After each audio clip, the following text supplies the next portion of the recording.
आजकाल माझ्या नवऱ्याचं एवढं आश्चर्य वाटायलंय मला, शपथ तुम्हाला सांगते. रात्री 11:30 वाजलेले होते आणि 11:30 वाजता भर झोपेत होते हो मी तर मंडळी.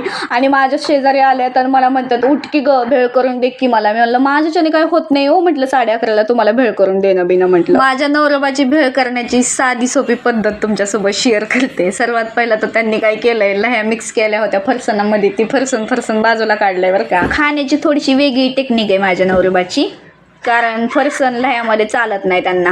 आणि पिवडीचा बड्डे होता माझ्या, त्यामुळं लह्या मुरमुरे वाटायला ते मिक्स केलं होतं ना मी. तर तसंच होतं, म्हटलं भेळ करायला यूज करता येईल, पण नवरोबाला आवडत नाही त्याच्यामुळे त्यांनी फरसन तरी पण काढायचं ते काढलं.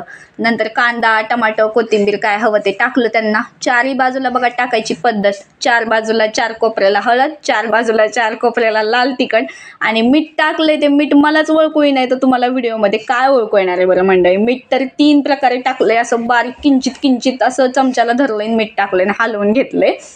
आणि बघा भेळ करायची पद्धत किती सिंपल आहे की नाही नवरोबाची माझ्या. नंतर थोडंसं वरून भेळमध्ये तेल टाकलं बरं का, आणि छान असं मिक्स करून घेतलंय भेळला. बघा साधी सोपी माझ्या नवरोबाची भेळ खाण्यासाठी तयार पण आहे. मला म्हणतात खायची का गं तुला, मला द्या मग 2 घासाची. आता किती पण झोप आली तरी भेळ समोर असल्यावर चांगली काय माणसाला राहावं होय. म्हटलं द्या की मग 2 घासाची. मस्त मी पण एन्जॉय केला मग त्यांच्यासोबत. पुन्हा वाटायला बनवून दिली असती तर बरं झालं असतं, अजून जास्त खायला तरी भेटली असती की जीवाला.